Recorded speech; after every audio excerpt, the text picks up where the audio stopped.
Oi, oi, oi, gente. Boa noite. Hoje nós temos uma live sobre inteligência emocional e comunicação com o Dr. Leonardo. Eu vou colocar aqui, já vou fixar até ele entrar. Que quem chega já entrou, já. Deixa eu fixar aqui o nome. Eu não consigo fazer tudo ao mesmo tempo, viu, gente? Enquanto vocês vão chegando aí, já vão chamando outras pessoas.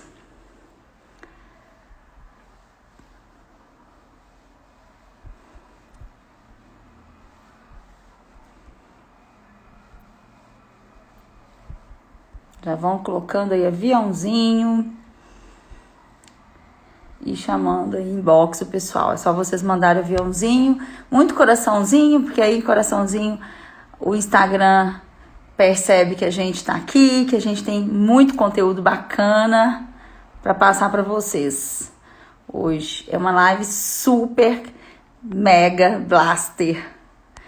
Quem esteve aqui, tô vendo que a doutora Ingrid também tá aqui. Quem esteve aqui semana passada pôde perceber o quanto foi uma live fantástica, gente. Fiz muitas anotações e hoje também já pego o bloquinho de notas de vocês. Já vão aí já, porque preparem-se, porque a gente vai ter muito conteúdo. Comunicação é algo que hoje não tem como a gente... Já não tinha como. Imagine agora, com esse cenário atual, como que a gente pode ficar sem a comunicação? Inteligência emocional, mais ainda. Então, imagina que a gente juntar as duas questões muito importantes faz com que nós consigamos vários aspectos na vida pessoal, profissional. Então, é um assunto que realmente vai impacta, né, as pessoas hoje em dia. Então, eu vou convidar aqui o Dr. Leonardo. Se você puder fazer o pedido, deixa eu ver se eu consigo aqui por aqui. Peraí. Foi. Pronto. Acho que foi. Oi, oi, oi, oi, Olá, Leonardo. Cristiane, boa noite. Boa noite. Muito obrigada pela sua presença, por aceitar participar aí do nosso Café com Comunicação.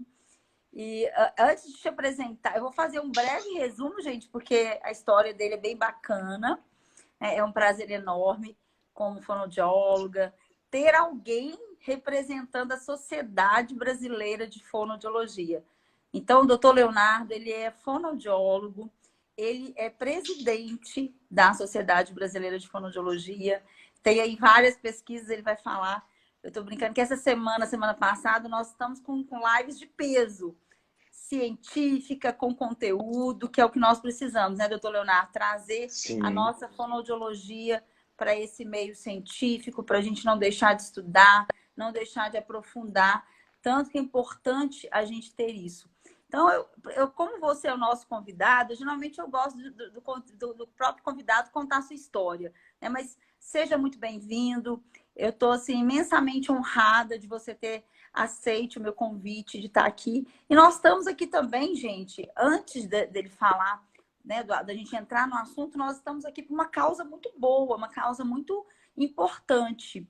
A Sociedade Brasileira de Fonoaudiologia, todo ano tem um congresso, que é um congresso brasileiro de fonoaudiologia. Então, esse ano, a sociedade está com uma ação, e essa ação tem vários aspectos que eu vou depois no meio da live nós vamos comentar, porque ninguém sai para ter acesso aí às informações. Mas, gente, o mais importante é que nós vamos ajudar pessoas. Quem fizer a inscrição, não é só a sociedade entrou para ajudar. Quem faz a inscrição tem acesso a uma promoção, né, um promo code, né, um código, e você mesmo que vai doar o seu alimento.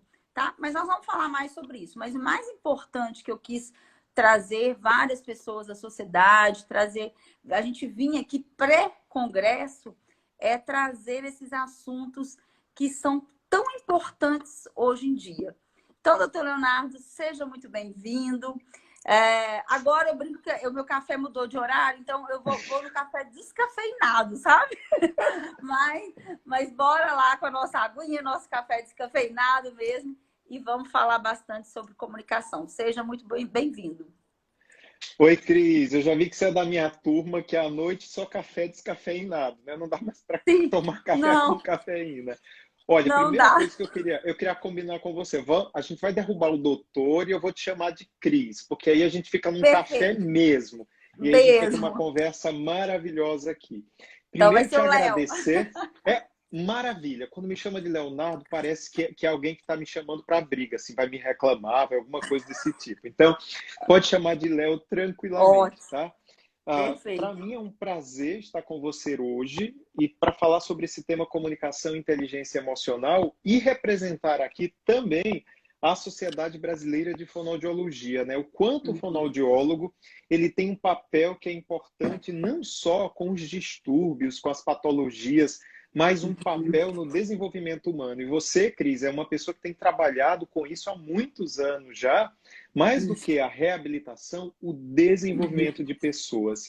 E representar também o nosso Congresso Brasileiro de Fonoaudiologia, que, entre outros temas, entre temas técnicos da especialidade, abre esse ano também uma sala chamada Profissional 4.0, aberta para qualquer pessoa com temas sobre inovação, empreendedorismo e muita comunicação com foco no desenvolvimento. Então, eu acho que essas credenciais já dizem quem eu sou. Sou um fonoaudiólogo, especialista em voz e que represento hoje aqui a Sociedade Brasileira de Fonoaudiologia.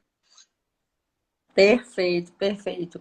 E a sua área de atuação, quando você fez mestrado, doutorado, você fez nessa área também? Seus estudos Isso, foram todos... diz a minha mãe que desde criança eu olhava para a televisão e eu falava assim, mãe, como é que eu faço para entrar aqui? Como é que eu entro aqui nesse aparelho? E quando eu me formei, eu comecei já a trabalhar com profissionais de rádio, de televisão, e aí eu fiz o meu mestrado e o meu doutorado estudando a comunicação do telejornalista. E como sempre trabalhei dentro de televisão, o meu trabalho de mestrado e do doutorado vinha de demandas que eu encontrava dentro das emissoras de TV ou trabalhando na formação de profissionais da comunicação.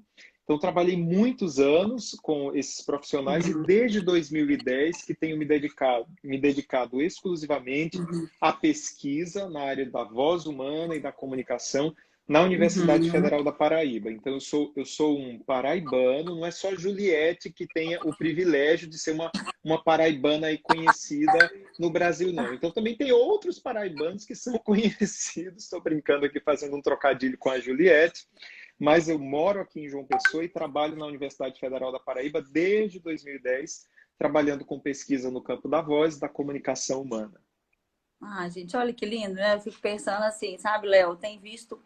Eu falei até isso já em outras lives, não só pelo pré-congresso, mas eu tenho visto muito conteúdo inadequado, ensinando exercícios que não podem, não é que não pode, que atinge as nossas pregas vocais. Ou seja, se você está ali, se você tem uma atuação certa, com cientificidade, eu tenho batido tanto nessa tecla, porque eu tenho visto tantas questões relacionadas realmente a problemas de conteúdo errado. Então, a gente está aqui, gente, além de tudo, além da gente falar sobre inteligência emocional, além da gente falar deixa eu organizada aqui, que tá quase que estava caindo aqui. Além da gente falar da nossa comunicação, que é tão importante dentro das empresas, dentro do relacionamento interpessoal, entre as organizações, tanto privadas quanto públicas, eu quero muito enfatizar a importância da nossa informação que a gente pega dentro nas redes sociais. Não só nas redes sociais, mas um vídeo. Esses dias eu comentei, não sei se foi na live da Ingrid, mas eu vi, recente, foi assim, acho que foi depois da Ingrid. Foi sobre uma pessoa, na verdade, um profissional liberal, não era da fono, ministrando um exercício de dicção errado. Gente, não tem problema. Tá, exercício de fono é só movimentar a boca, mas existem problemas, que eu falei, não tem problema você fazer isso, mas a consequência vai existir. Então, hoje, a gente aqui como uma sociedade brasileira, A gente tem que unir os fonoaudiólogos, não só os fonoaudiólogos, gente, porque nós temos áreas afins. E é muito Uhum. interessante. Acabei agora de receber uma ligação de uma fisioterapeuta, Cristiane, teve um problema agora de um pós-Covid que deu uma patologia vocal. Preciso de você na equipe, você pode vir atender. Vai ser um dos poucos casos, a gente já teve uns 3 casos aqui na cidade, mas eu fico extremamente feliz. Quer dizer, cada um fazendo a sua parte e a nossa e a gente consegue um resultado. Então, esse é o objetivo. Mas indo para nosso assunto, assim, que é um assunto que brilha meus olhos, tá? Eu amo comunicação, inteligência emocional e também atuo bastante nesse ramo, como você. Mas vamos lá, vamos começar com essa questão assim: o que a inteligência emocional pode atingir ali a comunicação? Como que isso a gente pode levar isso, Léo? Como que você enxerga, né? Qual que é a sua visão com relação a isso? Maravilha, Cris. Essa pergunta é bem importante e eu acho que ela vai ser o ponto de partida e a gente vai desdobrando aqui nessa conversa. Sim. Quando a gente pensa em inteligência emocional, às vezes as pessoas fazem uma ponte com, não, você é equilibrado, você não é equilibrado, mas está muito nesse sentido. A inteligência Uhum. emocional, ela diz respeito ao conjunto de habilidades sociais e emocionais que influenciam como eu me vejo, como eu me expresso no mundo, Uhum. como eu me relaciono e mantenho os meus relacionamentos ao longo do tempo, como as Uhum. emoções afetam a minha tomada de decisão e como eu sou capaz de lidar com o gerenciamento de estresse. Então, a inteligência Uhum. emocional tem esses 5 grandes pilares. E o que isso tem Uhum. a ver, por exemplo, com a comunicação? Vamos pensar do outro lado a comunicação. Comunicação, ela Uhum. sempre vai ser uma imagem projetada. Na hora que eu falo, eu envio e eu capto informações do outro o tempo inteiro. E nesse Uhum. meio do caminho, né, você sabe muito bem, nós temos uma série de filtros que podem gerar ruído nessa comunicação. O filtro das escolhas que eu faço, o filtro do contexto, o filtro do que o outro lê daquilo que eu falo. Então eu brinco sempre que toda situação de comunicação, ela é uma situação de risco. Às vezes eu até brinco assim, quando você vai começar a dar uma palestra, é como se você fosse se lançar num precipício. Você não sabe o que tem lá embaixo, você não sabe como é que vai ser o fim. Se as pessoas vão gostar, se elas vão entender, não vão entender, qual é a resposta das pessoas. Então vamos juntar as duas coisas. Se de um lado a comunicação é imagem projetada, envolve uma série de escolhas, e além disso, envolve muito mais do que escolhas, decisões que eu tenho que tomar, principalmente se eu estou numa situação de comunicação em uma reunião, em uma sala de aula, quando o outro, a qualquer momento, pode me interromper, me dar um feedback ou dar uma opinião acerca daquilo que eu estou falando. Então, vamos Uhum. olhar os dois lados da moeda. Se, por um lado, toda situação de comunicação interpessoal é uma situação que me põe em risco e eu posso ou não criar um conflito ali, a inteligência emocional, por outro lado, envolve essa série de características que faz com que eu me conheça, eu entenda qual é a minha perspectiva e qual é a perspectiva do outro, e envolve uma série de outras coisas, como, por exemplo, se eu conheço o meu propósito, conheço os meus valores, na hora que alguém me faz uma pergunta, eu entendo que o outro não está querendo me derrubar. E eu simplesmente acolho, tenho um ponto de atenção e aqueles milissegundos que você para e diz assim, não, ele quer saber, ele está interessado em saber, e eu me coloco no outro lado, né, no lado empático, da preocupação Uhum. empática, ou da empatia cognitiva ou emocional, para Uhum. entender o que é que o outro quer. E, a partir Uhum. disso, devolver essa comunicação da maneira mais assertiva possível. E tem uma brincadeira também que eu faço, quando eu fiz Uhum. o meu. Eu sou certificado no EQI, que é uma ferramenta de avaliação da inteligência, de avaliação e de treinamento da Que inteligência legal. emocional. Quando eu fiz a Uhum. certificação, eu tive que me submeter, obviamente, a ser avaliado e ver as minhas habilidades. E o que eu mais Uhum. aprendi nessa ferramenta é que, por exemplo, hoje a assertividade parece ser uma coisa hipervalorizada. Olha, você tem que Uhum. ser assertivo, você tem que ser Uhum. assertivo. E a palavra assertividade, Cris, eu acho que você sente isso também, virou quase que sinônimo algumas horas de agressividade. E a Uhum. assertividade, ela é uma das características da inteligência emocional que está dentro do como eu me expresso. E nessa ferramenta, cada um dos itens da inteligência emocional, eu não posso ter todos os itens com a pontuação máxima. Eu tenho que ter um equilíbrio entre os itens. Então, veja como é interessante para a gente puxar para a comunicação. Se eu tenho uma pessoa que tem alta assertividade, mas na hora das relações pessoais ela olha para o lado, ela não tem amigos de longas datas, ela não tem colegas de trabalho que lhes são fiéis e que estão com eles em todo momento. Então, será que a assertividade dessa pessoa está balanceada com a empatia dessa pessoa? Porque a assertividade, para ser produtiva na comunicação, ela precisa estar balanceada com empatia. Isso significa, muitas vezes, eu escutar e dizer assim, eu não preciso responder isso. Ou eu ganhar alguns segundos estruturando o meu pensamento com frases curtas como interessante esse seu ponto de vista, sabe que eu nunca tinha pensado por isso? E eu ganho pelo menos alguns segundos para eu sair do meu emocional e eu adquirir de novo o controle da minha comunicação. Então, veja, eu estou dando alguns exemplos aqui, mas inteligência emocional, ela tem tudo a ver com comunicação. E ela tem tudo a ver com o trabalho. E já que você citou ciência no início, né, tem muita... o grupo do Steven Stein, que foi quem desenvolveu essas teorias sobre a inteligência emocional, ele trouxe muitos estudos comparando pessoas que não viviam em um ambiente de trabalho. Então, por exemplo, só viviam em ambiente doméstico ou estavam nos seus anos de escolarização. E o que é que ele percebeu? Que a curva da inteligência emocional tem uma relação direta, primeiro, com a minha idade e, consequentemente, com o meu tempo de inserção no trabalho.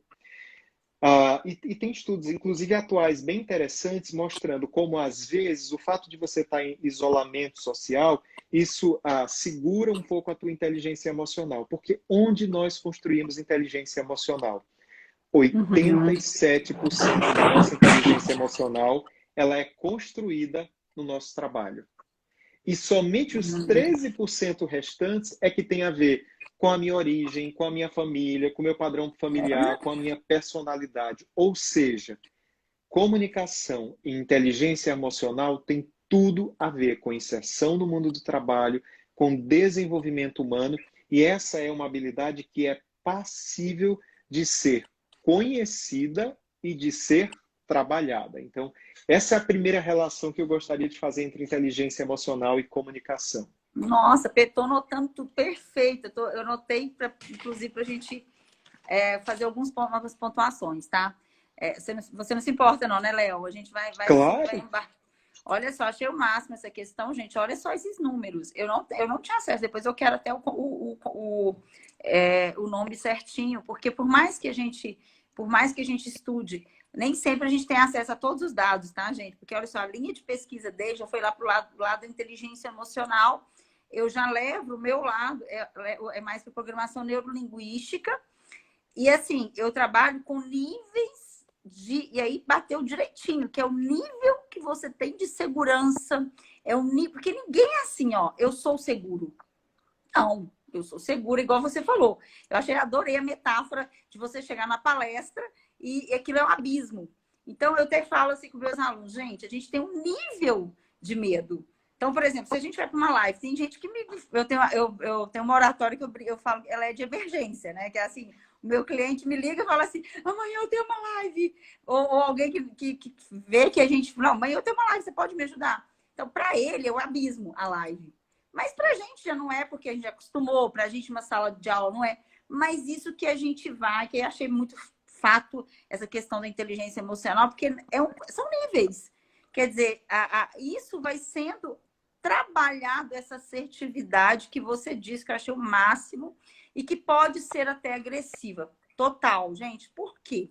Vamos imaginar, eu vou levar agora para um outro lado, tá, Léo? Que é o Léo o lado da empresa. Eu trabalho muito com empresa, tanto privada quanto órgão público. Então, a gente tem dois lados. O órgão público, às vezes, não sabe fazer um bom feedback. Então, ele vem querendo ser assertivo para dar a possibilidade do seu colaborador, seu funcionário ser assertivo. E o que ele faz? Ele acaba agredindo. E aí, gerando um bloqueio. E este bloqueio, muitas vezes, pode ser o abismo dessa criatura ali que teve aquele, né? Pode ser um liderado, pode ser até um líder também, Já teve caso de um líder chegar para mim e falar assim, eu não quero nem saber mais de ser líder, não quero, porque o meu líder falou isso, isso, isso. Então, eu anotei esses pontos porque nós, enquanto treinadores, professores, a gente considera consultores de comunicação humana, essa agressividade e assertividade, eu nunca parei para pensar nesse aspecto. Mas faz todo sentido. Aí agora vamos pensar agora no nível, vamos pegar no nível casa, né? Família. Quantas vezes a gente dá um feedback para a pessoa achando que está ajudando e, na verdade, aquilo ali está agredindo? Eu achei o máximo, Léo, assim, fantástico. Então, esse ponto ali que ele coloca da inteligência emocional, fantástico, fantástico. E me conte uma coisa, quando você estudou esse teste, né? Esse teste aí você, por exemplo, aplica, como é que funciona? Para a pessoa entender o nível que ela tá, para entender como que é. Conta aí para nós. Achei o máximo, achei muito bacana. Primeiro que o EQI, ele não é uma ferramenta assim para categorizar as pessoas, nem para rotular as pessoas. Você tem Amo baixa, isso. você tem alta. Ele não é um rótulo, é Uhum, para você entender onde você está, conseguir se entender e uhum, conseguir traçar estratégias com relação a isso. Eu vou retomar, por exemplo, uhum, esse uhum, caso da assertividade, que ela está dentro do como eu me uhum, expresso, e da empatia que está dentro de como eu me relaciono com as pessoas. Então vamos uhum, imaginar um cara que é altamente empático, ou seja, ele sente o outro, ele se coloca no lugar do outro, mas ele tem uhum, baixa assertividade. Quem vai ser essa pessoa dentro da empresa em termos de inteligência emocional? Ele tem um grande risco de tomar as decisões que não são as melhores para a uhum, empresa em determinados momentos, porque ele vai deixar de falar o que ele precisa ou de dar um feedback, por quê? Porque ele está com a empatia lá em cima e com a assertividade lá embaixo. Ele não se sente livre para manifestar a uhum, sua opinião. Agora vamos imaginar essa balança invertida. O cara tem uma alta assertividade, ou seja, ele fala o que tem que falar e ponto. Ele não quer saber do uhum, como ele fala, em que contexto ele fala e ele tem baixa empatia. Então, o que ele vai fazer? Ele vai destruir a equipe vai ficar desengajada. Então, veja uhum, como a inteligência emocional, o equilíbrio dessas coisas, quando a gente se avalia, e eu vejo a pontuação máxima no teste, em cada um dos scores, é 120. Então, imagine uhum, que eu estou em 110 lá em assertividade e estou em 60 em empatia. Eu sei que a facilidade que eu posso ter de derrubar uma equipe é tremenda. A nossa. desengajar essa equipe e a derrubar a segurança psicológica, né? Todo mundo ficar com medo de dizer o erro, de dizer que errou, de assumir os seus erros, de Uhum, procrastinar e dizer o erro quando a coisa já está incontrolável. Então, como é que a gente usa essa ferramenta? Olha, esses são os elementos da assertividade e esses são os elementos da empatia. Use as uhum, situações. Então, você pega uma reunião de trabalho. Como é que você deu essas respostas? E nós que somos fonoaudiólogos, mais do que isso, né? Como é que foi o seu tom de voz? Como foi o seu gestual na hora de dar uma resposta? Quais as uhum, palavras que você escolheu? E lembrar que o nosso cérebro social, ele tem um modo de funcionamento. Tem um uhum, acrônimo que nós usamos muito, que foi criado pelo David Rock, que é o fundador do Neuroleadership Institute, que é um dos maiores institutos de liderança do mundo, que é o acrônimo SCARF, né? Para o nosso cérebro social sobreviver e se desenvolver, eu preciso de o S, que é, eu já estou colocando a tradução, tá? O S uhum, de status, o C de certeza, o A de autonomia, o R de relação e o F de justiça. Então, na hora que eu chego numa reunião e eu falo o que eu quero e eu derrubo as pessoas, eu não tive empatia, então o que eu estou derrubando nas pessoas? Primeiro, a autonomia. Ela acha que ela não tem liberdade de escolher. Segundo, o status, ela vai se sentir diminuída. Esse uhum, cérebro desse meu interlocutor, ele vai ter uma produtividade menor e uma sensação de bem-estar menor no grupo. Então, nós uhum, usamos as situações para dizer o que você pode fazer nessa situação? Eu posso escutar mais, eu posso dar tempo para a equipe. Então, os itens da inteligência emocional, eles precisam ser lapidados nas situações de comunicação. Por quê? Porque a inteligência emocional ela se manifesta na comunicação e nas decisões que nós tomamos a todo tempo. Então, é um equilíbrio, é perceber quando eu preciso realmente falar, é importante que eu fale, é esse momento, e aí, veja, é uma outra habilidade da inteligência emocional, que é a autopercepção. O quanto, e a autopercepção tem 3 facetas importantes, que é o quanto eu conheço quem eu sou, o quanto eu conheço as minhas emoções e os meus sentimentos, e o quanto eu sou capaz de determinar os meus objetivos e correr atrás deles. E veja como é interessante a autopercepção. Se eu sou uma pessoa que não consigo nominar os meus sentimentos, ou reconhecer que naquela hora que o interlocutor falou numa reunião, ou numa conversa, num grupo, eu fiquei com raiva, se eu não sou capaz de parar e dizer assim, poxa, eu fiquei com raiva agora. Eu tenho uma baixa pontuação na autopercepção. Isso vai afetar a minha comunicação. Por que que vai afetar? Porque eu sempre vou achar que o outro está tramando contra mim, que o outro está me derrubando, que ele não considera os meus valores, porque nem sequer eu consegui ir para o primeiro nível, que é dar um nome para o meu sentimento. Então, esse processo que, vejam, não é um processo de psicoterapia que nós estamos fazendo aqui, é um processo de coaching e é um processo de treinamento de habilidades comunicativas associadas a habilidades de inteligência emocional. Nós não vamos trabalhar com esse cliente a questões relacionadas ao porquê. Pelo contrário, eu brinco, a gente vai sempre prospectar. Como eu vou fazer diferente? Como eu vou ter uma nova atitude? Então, essa é a ideia de juntar comunicação e inteligência emocional. Não, e bacana, Léo, que na época que eu fiz o mestrado, em 2010, eu tinha feito a avaliação da expressividade dos professores lá na USP. Só que aí eu senti que faltava alguma coisa.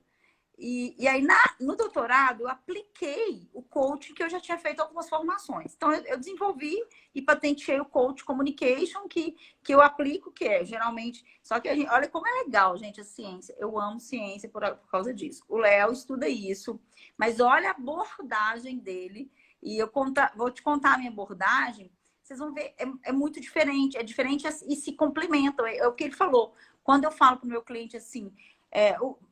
nós vamos trabalhar um coaching. Ah, mas é terapia? Não, a gente tem que entrar, entender. Eu adorei você dizer que esse teste, ele não é um teste, né? Uma análise, ela é mais para não rotular, porque eu também não gosto. Eu entendo muito que o fato da gente fazer um teste rotular você é isso, você é aquilo, outra pessoa, ela toma aquilo para ela. Você está.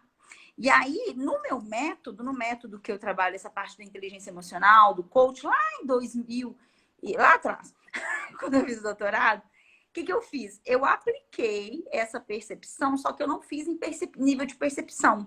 Eu apliquei o processo da expressividade e da inteligência emocional de uma forma bem simples. Na verdade, eu estudei foi as emoções, não teve esse aprofundamento. E logo em seguida passou o doutorado, eu senti falta de algo mais pautável, que aí foi o nível que eu trabalhei com um teste que chama nível de oratória com liberdade, ou seja, é você se comunicar, e você vai ver que vai bater direitinho aí, ó. Você se comunicar com paz interior. É chegar lá na frente, chega de uma câmera, ou de um palco, ou na equipe, ou numa reunião remota, e você sentir paz interior. Aí, olha só, o que Léo falou bateu. Sentiu paz interior, por quê? Porque você tem um nível ali da sua inteligência emocional que tá bem trabalhada, bem trabalhada. Aí a gente tem também a oratória com liberdade, é você se comunicar sem julgamento. Só que eu coloco aí, Léo, 2 julgamentos, o seu e do outro. Porque aí entra aquela falta da percepção de quem não tem inteligência emocional. E um exemplo que eu gosto de fazer foi uma vez, né? Eu tinha 22, 23 anos, novinha, e eu queria parecer mais velha.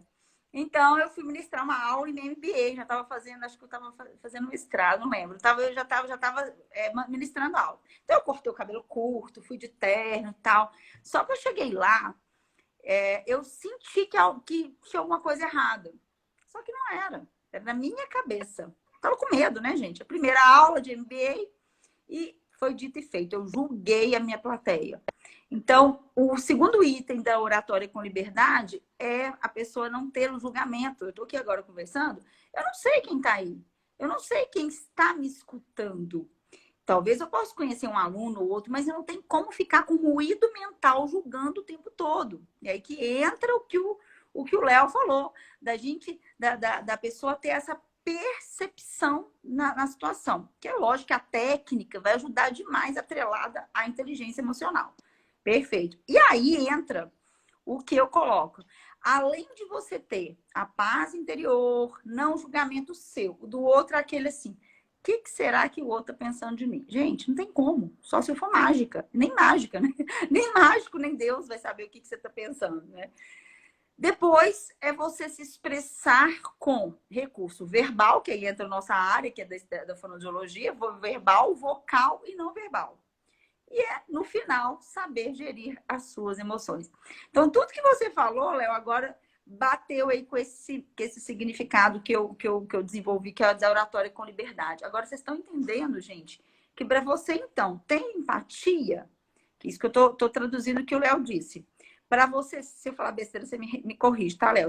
Para você falar, não, sou empático, seu alto grau de percepção, você tem que estar com alto grau de percepção também, não tem? Sim, e precisa estar equilibrado com outras coisas. A empatia sozinha, ela pode fazer a coisa sair do eixo. Quando eu penso em comunicação e nas habilidades de inteligência emocional, é equilibrar as coisas. Descer algumas, subir outras. Vou dar um exemplo pessoal. Quando eu me submeti ao processo, a minha assertividade era muito alta. Ou seja, eu era provavelmente aquele que falava o que tinha que ser falado. Então, o treinamento comigo foi ao contrário. Escuta e vê se realmente você precisa falar isso. Naquela hora, naquele momento, e se esse é o momento. Então, eu fui baixando e vendo em quantas situações eu tive aquele sequestro emocional, né? Nossa, aquilo mexeu tanto comigo, eu fui lá e pá, respondi na lata, e aquilo virou um conflito, uma discussão. Então, é também baixar algumas coisas e subir outras. É fazer o exercício dos dois lados. Isso que você falou, Cris, eu achei super interessante que você citou aí nesses seus níveis do treinamento de oratória, várias questões relacionadas à inteligência emocional. Por exemplo, a liberdade de expressão é uma das facetas quando eu penso na autoexpressão como inteligência emocional. O quão fácil é para mim dizer que eu fiquei descontente? O quão fácil é para mim dizer que eu fiquei chateado e que aquele não é o momento de eu dar uma resposta porque eu fiquei extremamente frustrado e eu preciso de um tempo? Quantos de nós consegue trabalhar, ter atenção a esses momentos e dizer assim, eu preciso de um tempo, eu não consigo dar essa resposta nesse momento porque nesse momento eu fiquei muito frustrado ou muito chateado com essa notícia. A nossa tendência é dar uma resposta imediata e provavelmente essa resposta imediata pode não ser a nossa melhor resposta. Ela pode ser, mas há um grande risco de ela não ser a melhor resposta. Então, ter a inteligência emocional em todas as facetas é também trabalhar com isso e lembrar que existem outras facetas também, como o quanto as emoções influenciam na minha tomada de decisão. Ou seja, isso que você falou do seu método. Nossa, eu só falo se o outro me aprovar. Eu só falo se isso for positivo para o outro. Como é que o outro vai me julgar? Então, onde fica a minha liberdade de tomar decisões independente das emoções? Porque isso também é importante em várias situações da nossa vida em comunicação. É o que é preciso ser dito. Então, isso também faz parte. Assim como o gerenciamento de estresse. Então, você trabalhou com professores, deve trabalhar ainda, e você sabe que o quanto quem está numa sala de aula vive inúmeras situações de conflito. Principalmente quando a gente fala do trabalho com educação de adultos, jovens, adolescentes, e o quanto muitas vezes a gente vai precisar trabalhar essa inteligência emocional, porque a nossa comunicação ali pode fazer aquele conflito virar uma bomba, ou a nossa comunicação pode amortecer aquele conflito. Então, isso é uma das coisas que eu mais aprendi na inteligência emocional. Ter tempo, se dar o direito de reconhecer as emoções, se dar o direito de ter tempo para dar respostas e entender que nem tudo é imediato, que você às vezes precisa de alguns minutos para pensar e dar a sua melhor resposta em termos de comunicação. Então, tudo isso está interligado em termos de inteligência emocional. E como você falou, Cris, são níveis. E eu gosto da origem, quando as pessoas me perguntam, e por onde eu começo, Leonardo? Por onde eu começo a pensar na minha inteligência emocional? Vou te perguntar isso agora.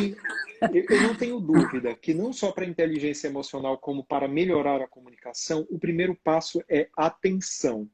E a atenção, ela vem, se você for olhar a origem latina da palavra atenção, ela vem de acessível, ou seja, estar acessível. Atenção nada mais é do que você entender o que está acontecendo naquele momento. Então, quando você diz tenha foco de atenção, não se deixe sequestrar pelo momento. Entenda o que está acontecendo. Entenda o que você está sentindo. Entenda as necessidades do outro e racionalize isso da melhor forma possível.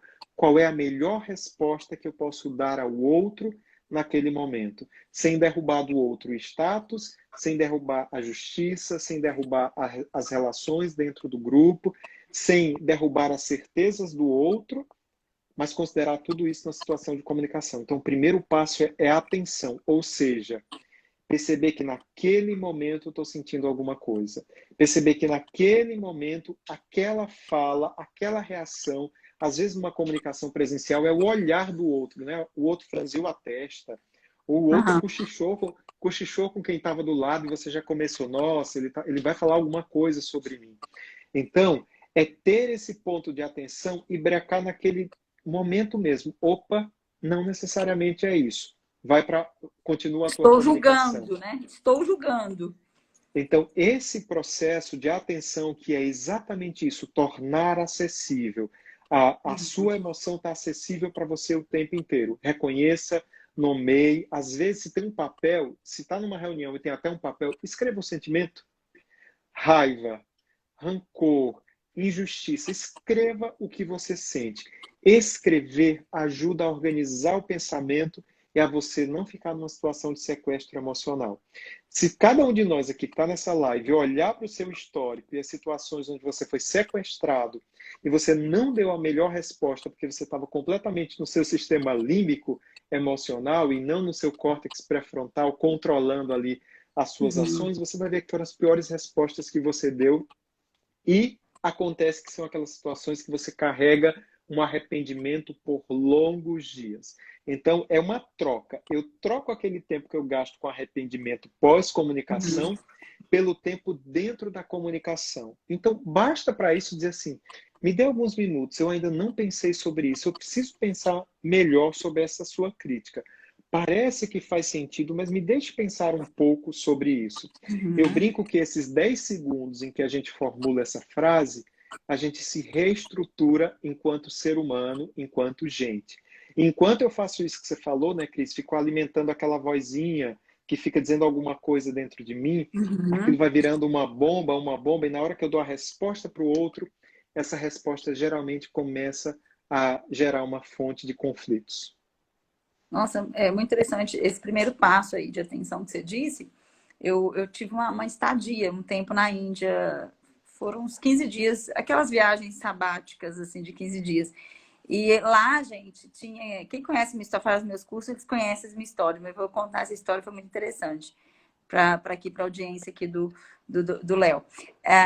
Eu fui para a Índia, uma inteligência emocional, meu ponto emocional não estava legal, fui pós um acidente de carro. Então, eu falei, uma amiga me convidou, vamos fazer essa viagem. E é interessante que a primeira coisa que eu aprendi, né, o motivo do meu acidente, foi a falta desse foco na atenção. E lá tem os caderninhos que eles utilizam para marcar, para tirar o ruído mental. E aí eu falo, gente, foi a coisa, parece mais boba do mundo que eu aprendi, mas a mais importante que trouxe minha comunicação, a minha tranquilidade. Porque é isso, até agora, nesse momento, todas as lives eu escrevo. Por quê? Às vezes eu estou aqui, né? Acabei de falar com você do foco de atenção. Você falou da atenção. Se eu tivesse pensando, ficasse, qual que é a palavra mesmo? Eu não ia prestar atenção no Léo. Eu ia ficar focado no meu ruído mental. Então, gente, eu achei o máximo, mas quando ele falou no outro sentido, tá, gente? Ele falou no sentido de dar atenção, no sentido, eu imaginei que é no sentido de reconhecimento, né, Léo? No sentido assim, olha, permita-se a descobrir o que você tem. Eu entendi. Mas tem esse outro lado da atenção de você, por exemplo, estar ali numa apresentação, estar ali comunicando, em que for, qualquer momento, você anotar isso daí. Anotar até, eu brinco assim, gente, anota até que se precisar ir na padaria, anota. Por quê? Senão você não vai ter atenção, você não vai dar atenção naquele momento para aquela situação. E me veio uma outra questão aí para os fonoaudiólogos que trabalham com criança. Eu tenho filho, né, de 5 anos, que é o seguinte: às vezes o Luca fala assim para mim, eu falo, olha, você tá de castigo. Você vai pensar, você vai ficar ali no cantinho do pensamento. Mamãe, me responda, desse jeito, mamãe, me responda. Que dia que eu vou poder voltar a fazer, né? Vamos pegar celular, por exemplo. Eu falo, não sei, ainda estou pensando. Ele, não, mamãe, pensar não vale, tem que ser na hora. Então, quando ele fala assim, tem que ser na hora, a resposta vem com a impulsividade, com a impulsividade. Por quê? Porque eu não pensei no que ele fez ainda. Não deu tempo. Então, gente, quando eu vou falar de comunicação nos cursos, até mesmo de oratória, até nos meus clientes que são líderes, que não tem, que tem criança, falam, nossa, eu vou usar isso com os minhas crianças. Então, achei assim, super interessante essa questão de dar o primeiro passo, que no meu método chama reconhecer, que é a mesma coisa. Quer dizer, a gente entrar para dentro da gente, sabe, Léo, e falar assim, peraí, o que eu posso? O que eu quero? Até que ponto que eu consigo? E muita gente me pergunta, por que eu tenho tanto medo de hierarquia? Aí eu falo, gente, volta lá atrás, volta o porquê daquele momento, o que está acontecendo. Então, achei muito interessante. Outro ponto também que você falou que eu notei aqui, muitas pessoas falam assim, sejam empáticos. É o que a gente mais escuta, né? Empatia, eu tenho empatia. E aí, o que eu acho assim, que é algo que de estudos mesmo, de muita indagação minha até que ponto nós conseguimos ser empáticos? Porque, por exemplo, a pessoa hoje, né? Vamos imaginar na Covid. Covid, muitas pessoas faleceram. E quem teve um acontecimento desse na própria família conseguiu ser empático. Mas quem não teve, não tem como. Então, como não tem como assim, né? Não estou dizendo que a pessoa não seja, mas você entende até que ponto, por exemplo, dentro de uma empresa, na comunicação, eu não sei se você tem essa resposta, tá, Léo? Porque às vezes a gente nem tem resposta. E aí que entra, que eu gosto da cientificidade, é isso. Porque se a gente não tem resposta, a gente vai ter que correr atrás disso, né? Olha, primeiro dizer que não existe um só tipo de empatia, né? Tem uma empatia que é cognitiva e tem uma empatia que é emocional. A empatia que é emocional é aquela empatia que é natural da pessoa. Então, eu vejo o outro sofrendo, mesmo que eu não esteja passando por algo do tipo, eu sinto o que o outro sente, né? Eu sinto pelo olhar do outro. Existe a empatia cognitiva, ou seja, eu entendo a situação e eu sei que eu preciso ser empático com o outro porque eu cognitivamente, com foco de atenção, eu entendo que aquela situação é importante. Quando a gente pensa no segmento corporativo e nas situações do dia a dia, são situações diferentes. Então, você falou a questão da Covid. Talvez o que nós precisássemos trabalhar muito mais do que a empatia emocional nesse momento é a empatia cognitiva. Ou seja, eu sei que eu preciso usar máscara, eu sei que eu preciso fazer distanciamento, eu sei que eu preciso respeitar esse momento das pessoas. E eu posso até dizer, eu trabalho em uma universidade, então eu trabalho com muitos alunos. Imagina que há mais de um ano, a última vez que eu encontrei os meus alunos presencialmente foi em fevereiro de 2020. E imagina você conseguir manter um grupo de alunos de graduação, alunos do mestrado e alunos do doutorado engajados, proativos e com um mínimo de saúde mental para passar por esse momento. Então, há uma série de situações onde a cada momento eu precisava ter empatia, ou empatia emocional, que era natural, ou empatia cognitiva. Eu preciso entender esta pessoa nesse momento. E empatia cognitiva, na empatia emocional, eu quero ser e agir como o outro. Na empatia cognitiva é diferente. Eu entendo o outro, aquela não é a minha visão de mundo, eu faria diferente, mas eu entendo o outro. Então, é esse exercício da empatia cognitiva, tipo, eu não faria como esse aluno está fazendo. Eu sei que isso talvez não seja o melhor para ele nesse momento, mas mudar todas as minhas perguntas para como você quer lidar com isso? Como você quer fazer? O Leonardo, pré-pandemia, trabalhava com agendas e prazos com os alunos. Ó, vamos nesse prazo. Ó. Dia tal você me entrega isso, dia tal você faz isso, dia tal. O Leonardo, pandemia, passou a trabalhar assim. Qual o melhor prazo para você? Como você consegue me entregar isso? Qual a melhor forma para você? Como é que você quer lidar com isso?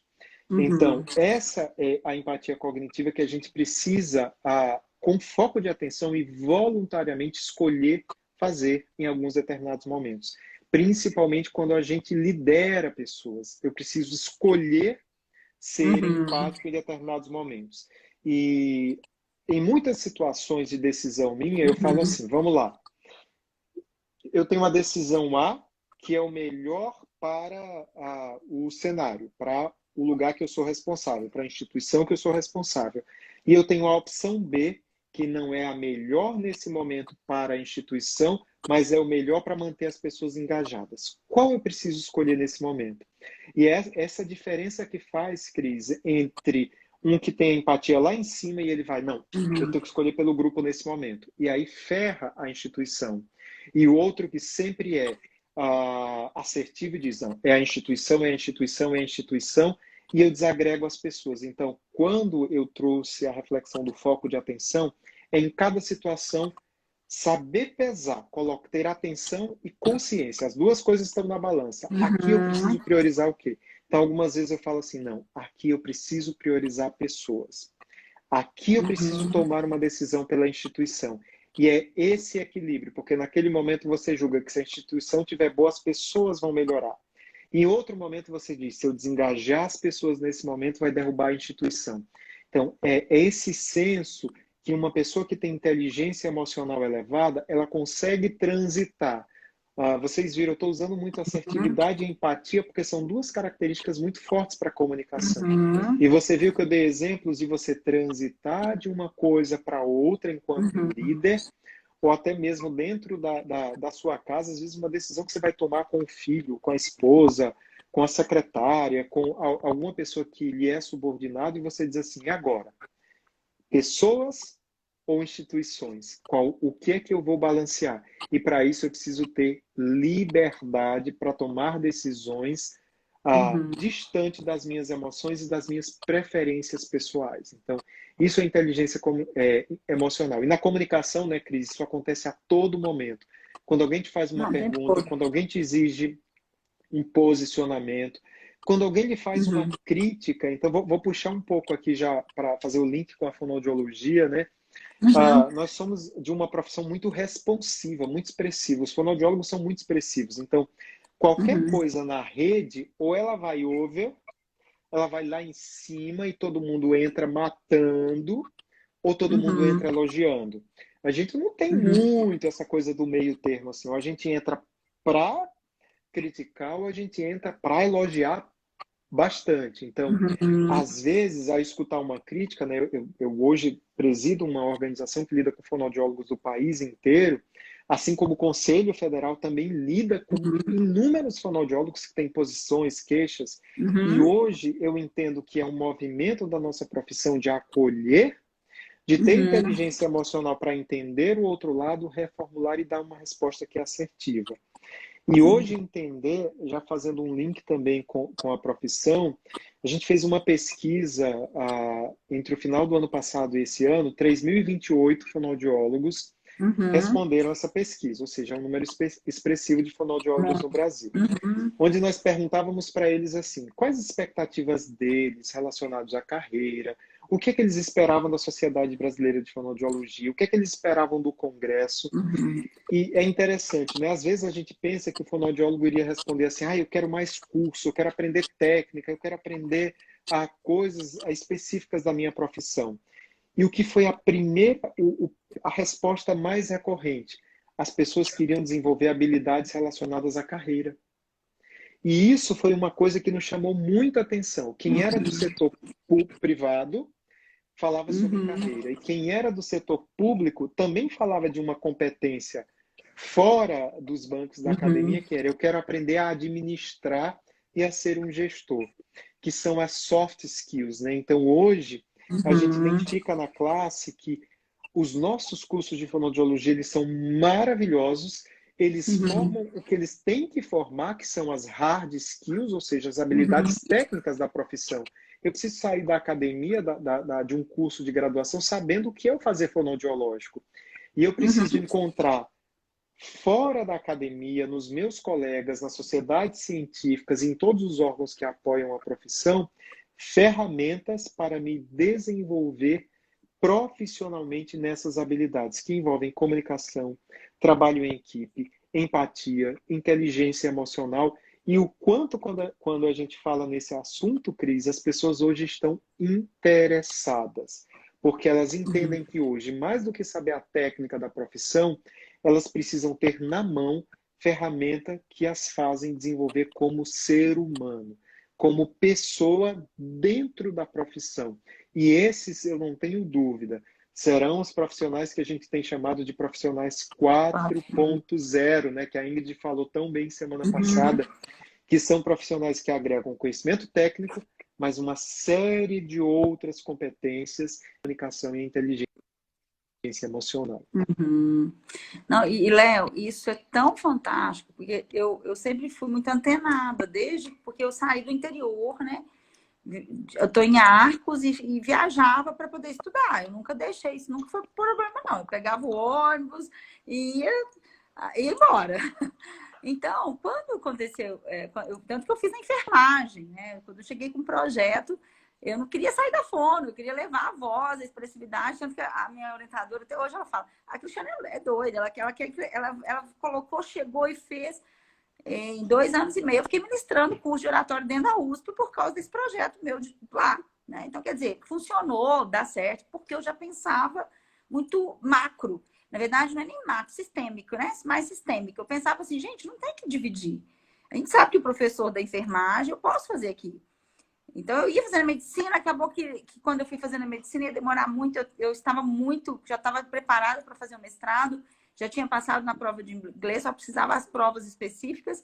E quando eu defendi o projeto dentro de uma enfermagem, dentro da saúde do trabalhador, né, que o meu mestrado foi dentro da saúde do trabalhador, e o doutorado, vocês não vão acreditar, gente, minha bolsa foi por São Paulo para EAD. Eu estudei expressividade também, tive um projeto dentro da EAD há 6 anos atrás. Quem imaginava que hoje, quanta gente já estudava lá atrás, porque nas universidades pensam muito antes, né? Porém, a gente é mais demorado nesse profissional 4.0. Só que eu não era muito, na verdade, eu sempre fui mais nesse aspecto. Então, quando eu percebi, dentro dos cursos, não só nos cursos, chegava um casal, aí tem vários fonoaudiólogos, escutem isso, gente. Quando chega um casal com filho, com dificuldade ali de comunicar com o filho, eu não faço nada com o filho no primeiro momento. Posso avaliar, claro, todos aqueles aspectos que a gente avalia, mas eu vou ver a parte sistêmica. Mas, Cristiane, você não é psicóloga, mas eu fiz um coaching que me ajudou, me possibilitar hoje até entender que às vezes nem sempre ele vai entrar em fonoterapia. Hoje eu atendo muito pouco, eu dou mais consultoria, mas quando chega, é aí que entra o profissional 4.0, que o consultório dele ele tem que ser além, né? Clínica, consultório, onde você atuar. Então, quando você falou e quando eu vi essa sala no congresso, eu fiquei apaixonada, porque eu falei, é isso que lá atrás, o que eu fiz? Olha o que eu fiz, Léo. Eu fiz uma especialização em marketing. Eu esperando o curso o meu mestrado sair, dar tudo certo, a época certa de entrar com bolsa, porque eu não tinha como, tinha que fazer com bolsa, porque eu morava no interior, tinha que viajar 350 quilômetros aí em Ribeirão Preto. Então, o que eu fiz? Aqui tinha na PUC, aqui em Arcos, tinha uma especialização em marketing, eu fui fazer. Quer dizer, talvez, não que foi ruim, tá, gente? Foi ótimo. Mas talvez esses 2 anos que eu fiz a especialização se tivesse, por exemplo, né, estudos, né, ou até mesmo no próprio congresso, nesse nosso movimento aí de formação de fonoaudiólogo, talvez eu não precisasse. Então, hoje, gente, quem tem a oportunidade de ter uma sala, inclusive, deixa eu abrir um parêntese, que quem não é fonoaudiólogo, gente, as salas, quem vai assistir depois no replay aqui, essa live também que vai para o YouTube, essa sala, ela é também para qualquer profissional, porque vão ter pessoas maravilhosas falando sobre o tema. E nós, principalmente da área de saúde, infelizmente, a gente não teve, gente, essa formação. Não é porque a gente não queria, porque a grade ela é grande. Né? Por exemplo, telejornalismo, na minha época, a gente teve aperfeiçoamentos. Eu lembro que eu era louca com telejornalismo, mas não tinha. A gente tinha que pagar para ver oratória. Eu só fui ter na especialização em voz, mesmo assim, um pedacinho, porque a gente tinha... E assim vai. É claro que a gente foi melhorando, foi buscando. Então, o que eu estou dizendo aqui, porque o Léo já sabe que ele é professor, ele sabe que os alunos, né, a partir dessa pesquisa, mas imagina que 10 anos atrás, eu senti falta disso, fui buscar no marketing, aí eu vi que eu falava, meu Deus, como é que eu vou fazer isso aqui? O dia que eu fiz o coaching, eu falei, eu preciso patentear, não sei como que eu nem descobri isso, acho que foi conversando com outro. Esse é o profissional 4.0. Eu me considero uma pessoa antenada, porque eu fui buscar. Agora, imagina vocês aí, tá na mão, né, gente? Hoje em dia tá na mão, né, Léo? Tanto que nós tivemos... Você imagina, eu acho que você é mais ou menos... Não vamos falar a idade, não, mas acho que nós somos na mesma época, né? Então, você sabe que a gente teve que, ó, suar, né? Sim, sim.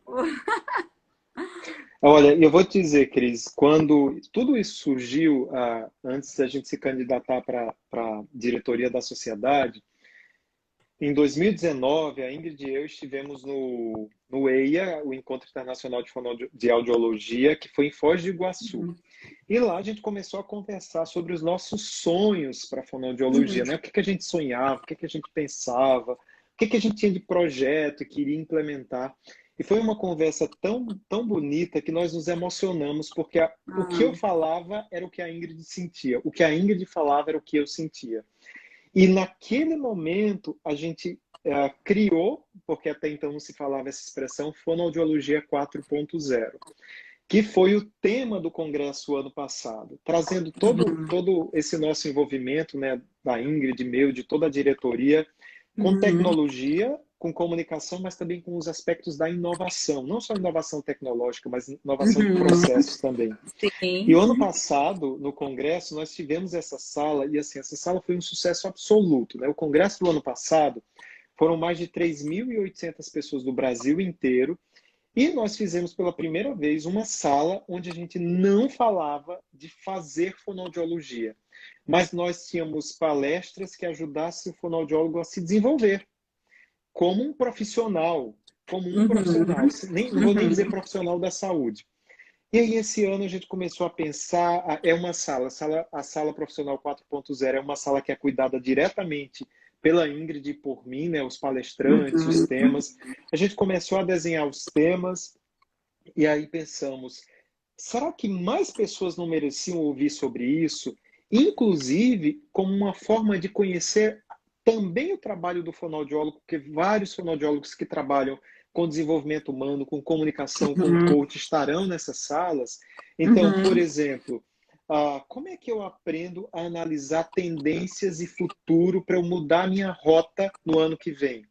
Tem uma palestra que é específica com especialista em futurologia, não é de lemão não, tá? É em futurologia para dizer como é que eu posso ler os sinais do futuro e modificar a minha prática. Nós, da área de saúde, não sabemos negociar. Definitivamente, nós não sabemos negociar. Então, vai ter uma palestra específica de negociação e comunicação para profissionais da saúde. Outra questão. Muitas vezes, nós não sabemos como desenvolver segurança psicológica dentro de uma equipe. Para que todo mundo consiga participar, falar, se sinta seguro e a gente tenha as melhores equipes, as equipes de alta performance. Nós vamos ter ninguém mais, ninguém menos do que a Mara Belal falando sobre como desenvolver segurança psicológica na equipe. psicológica nas equipes. E aí eu posso Uhum. pensar, como você falou, nossa, eu nem sabia o que era uma patente, como fazer uma patente, como depositar. Vai ter uma palestra específica sobre como tirar a sua ideia do papel. Então, essa é a primeira, com uma das CEOs do Albert Einstein, do setor de inovação do Einstein, falando como tirar suas ideias do papel. Na Que sequência, a gente já ótimo. traz um outro especialista dizendo como é que você organiza um cronograma e se Uhum. planeja para desenvolver um produto. E na sequência, já uma pessoa dizendo quais são os marcos legais, como é que eu deposito uma patente, o que é que eu tenho que fazer. Então, essa Uhum. sala tem Uhum. três grandes eixos, Cris. Um dos eixos é a Nossa, inovação, ou seja, como é que você tira a sua ideia do papel, como é que você faz uma planilha, como é que você uhum. faz um planejamento financeiro. Então, tem palestras sobre Nossa. isso com Uhum. especialistas de instituições renomadas no país. Eu não vou dar o spoiler dos nomes, falando sobre como fazer planejamento financeiro. Até você chegar na inovação tecnológica, até você entender, por exemplo, somos uma profissão predominantemente feminina. Nós vamos trazer cases de sucesso de mulheres que empreenderam na fonoaudiologia e fora da fonoaudiologia. Qual foi o caminho das pedras para empreender como uma mulher na fonoaudiologia e fora da fonoaudiologia? E Uhum. terminamos essa sala com 4 cursos no sábado. Um dos cursos é sobre gestão e saúde, com um dos super especialistas da rede HCOR, em São Paulo.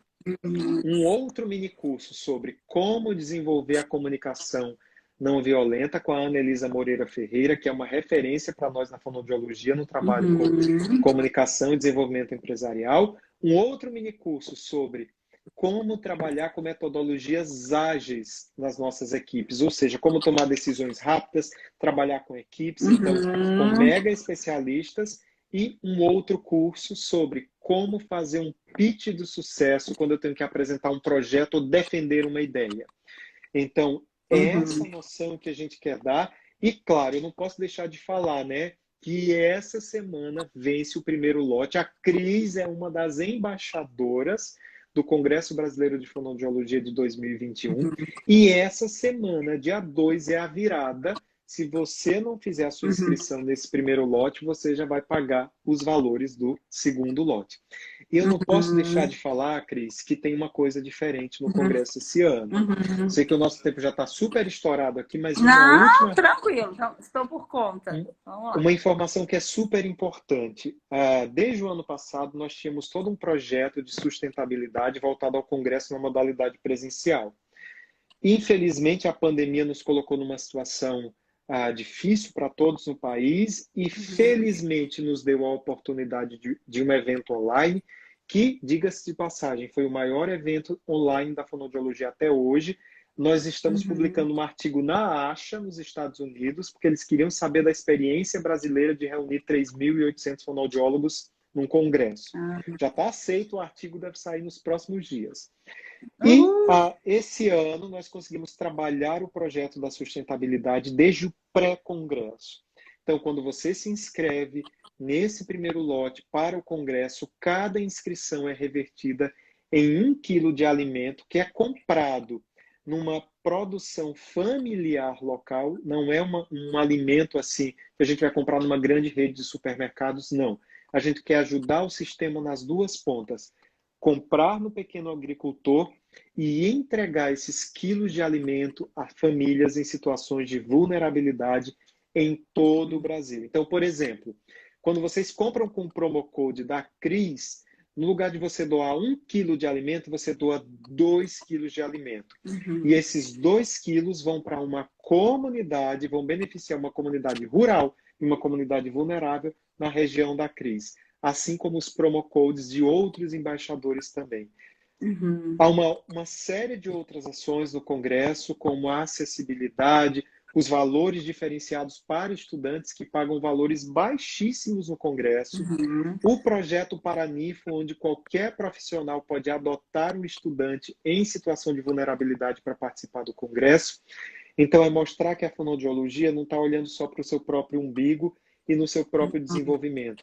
A fonoaudiologia precisa pensar fora da caixa.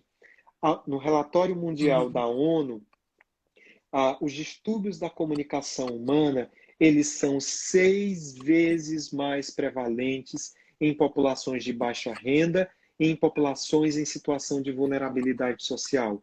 É o mínimo que a fonoaudiologia pode fazer, é retribuir aqueles que necessitam de nós com cuidados especiais na comunicação também nessas questões. Quem se alimenta melhor tem melhor qualidade de vida e tem maior probabilidade de procurar um serviço, procurar um fonoaudiólogo para cuidar da sua comunicação ou das suas necessidades relacionadas à alimentação, como os casos de disfagia e seletividade alimentar, por exemplo. Então, vamos nos unir, né, Cris, nessa rede do bem, indo para o Congresso, consumindo a melhor ciência disponível na nossa área, trabalhando as nossas competências na sala profissional 4.0, mas ajudando ao outro também com a minha inscrição no Congresso. Perfeito, falou tudo. Olha só, gente, só que tem um detalhe, tá? Tem que fazer até dia 2 de agosto. Amanhã eu vou fazer vários, já fiz alguns lembretes, mas vou fazer vários vídeos. E outro detalhe que eu tinha esquecido de falar, que vai ficar gravado, tá, gente? Que, essa data eu não posso. Não, para quem se inscrever no Congresso, é 10 dias para quem não é sócio, 15 dias para quem não é sócio, quem não é da sociedade. Vai ficar gravado, né?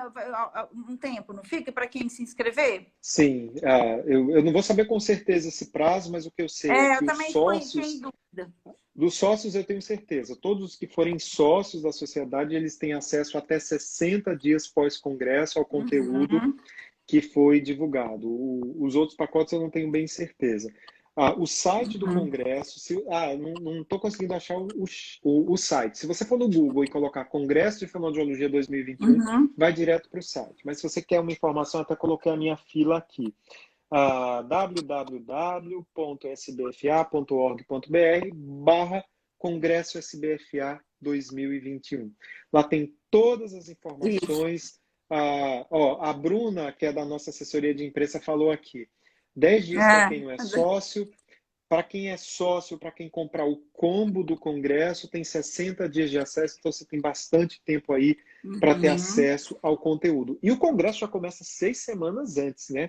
Porque tem pessoas de renome, eu vou soltar um spoiler aqui, 6 sábados antes do Congresso, quem comprar vai ter acesso já a palestras com Jaime Zorzi, por exemplo, 4 horas de aula com Jaime Zorzi e convidados falando sobre as questões de linguagem e vários outros. Então, a programação está maravilhosa. Essa semana eu convido todos para uma live de virada de lote, quinta-feira à noite, uma live, gente, que fala do futuro da fonoaudiologia. O título da live é Como a fonoaudiologia poderá ajudar essas crianças que tiveram impedimentos na sua educação durante a pandemia. Então, é uma live para nós nos prepararmos para como ajudar essas crianças. Quem vai estar nessa live? Jaime Zorzi, Simone Capellini, Cíntia Azone. Então, só falei alguns nomes, mas tem outras pessoas. A Bianca Arruda Manchester, também, que já foi presidente do nosso Conselho Federal, vai estar presente. Pessoas que têm muito conhecimento para nos ajudar a como trabalhar a fonoaudiologia pensando no futuro para atender essas demandas que vieram devido à privação de educação nesse momento pela Covid-19.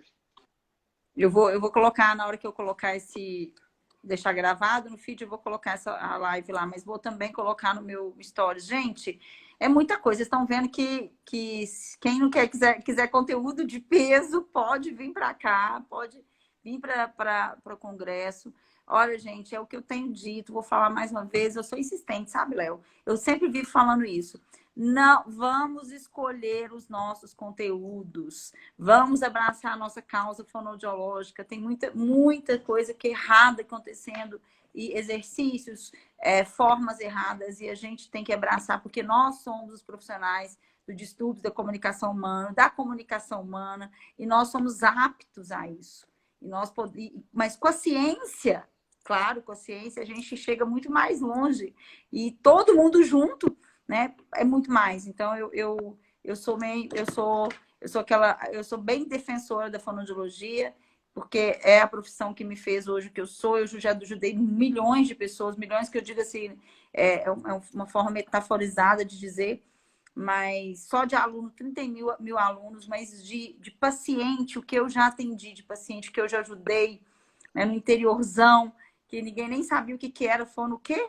Né? As pessoas sempre, fono o quê? Hoje não, hoje foram mais de 300, 400 artigos que eu publicava sempre para falar o que é. Então, gente, vamos abraçar a nossa causa do fonoaudiólogo, mas para isso vocês precisam de ciência. Para isso, você precisa ter conhecimento.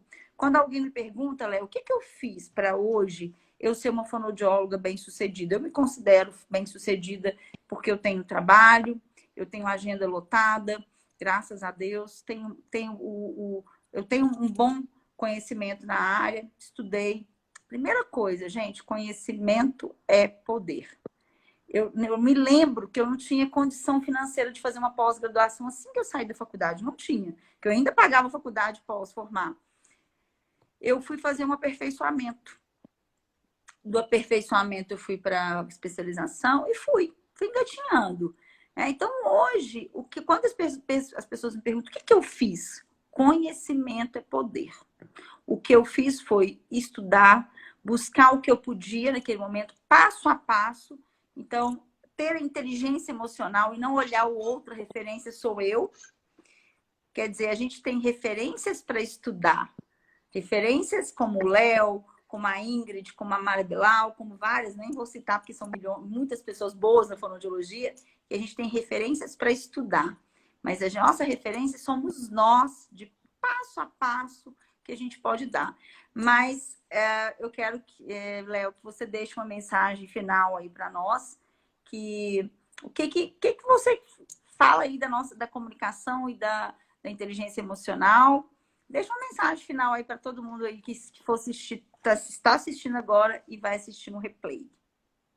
Eu vou aproveitar, Cris, o gancho dessa sua fala agora para dizer que se nós queremos fazer uma profissão que realmente é forte, é do futuro e que vai ocupar todos os espaços que a gente pode ocupar enquanto fonoaudiologia, a gente precisa de 3 pilares. O primeiro pilar é o que você falou, é a ciência, é o conhecimento. Eu preciso pautar o que eu faço sempre na ciência.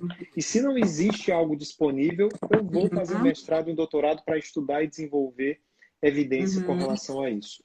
Número 2, ética. Uma profissão forte, ela só é feita com muita ética profissional, intra e fora dos muros também da profissão.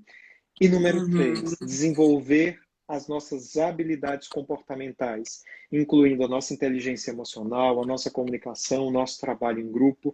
Se eu desenvolvo esses 3 pilares, ciência, ética e habilidades comportamentais, aí ninguém me segura, eu vou ser o maior e melhor profissional dentro da fonoaudiologia em qualquer lugar que eu ocupe. E a Sociedade Brasileira de Fonoaudiologia, ela quer ser a casa do fonoaudiólogo. A casa onde ele encontra, como você bem falou, uma referência a os conteúdos que são filtrados, que levam o selo da sociedade científica, assim como de outras sociedades científicas da fonoaudiologia também, e um lugar onde você encontra grupo, suporte para fazer networking. Se eu estou aqui hoje, é porque algum dia lá no passado, uma das pessoas que mais me incentivou e me pôs nessa roda de fogo que se chama Sociedade Brasileira de Fonoaudiologia foi a querida Mara Belal, que é uma grande mentora e amiga. Foi porque em algum dia no passado ela me viu enquanto um estudante apresentar um trabalho em um Congresso Brasileiro de Fonoaudiologia e ela conseguiu identificar lá no meu passado, como ela já me disse algumas vezes, há quase 20 anos, dizer assim, esse rapaz tem talento, esse rapaz é inteligente. E anos depois chegar para mim e dizer, olha, você fez a escolha certa e você é uma pessoa que deveria se candidatar a essa posição. Então, é isso. É no congresso onde você vai fazer as suas referências, vai se relativizar, saber para onde você tem que ir, ver os melhores colegas se apresentando, que se reciclam. Um ano a Cris está falando, no outro ela está assistindo, no ano eu estou falando, no outro eu estou assistindo. E assim a gente vai dando oportunidade para todos e construindo uma fonoaudiologia, como o tema diz esse ano. Fonoaudiologia para todos. 40 anos da fonoaudiologia, vamos fazer uma fonoaudiologia cada vez mais forte. Cris, muito obrigado por essa oportunidade. Convido todo mundo a entrar, saiu aqui da live, entra lá na página do Congresso, põe no Google Congresso de Fonoaudiologia 2021, acessa, faz a tua inscrição, submete o teu trabalho. Essa é a última semana no primeiro lote e você ainda ajuda uma família em situação de vulnerabilidade social. É isso. Muito bom. Nossa, estou tão feliz que, além de tudo, gente, essas lives eu aprendo tanto. Eu amo, amo. Já muita coisa já anotei aqui para pesquisar, para estudar, porque eu adoro. Léo, gratidão imensa pela abertura, por aceite do convite. E vamos sim fazer uma fonoaudiologia maravilhosa, que é a nossa profissão, que a gente ama tanto. E é para isso que você diz, para todos. Então, gente, vamos lá. Bora lá. Quem quiser, vai lá no meu perfil, pega o promo code, que você já também ajuda a doar aí 2 quilos de alimento. Beijo, Léo. Brigadão. Estamos juntos aí, Beijo, viu? Cris. Beijo. Obrigado. Tchau, Obrigada. Até tchau. mais. Tchau, tchau.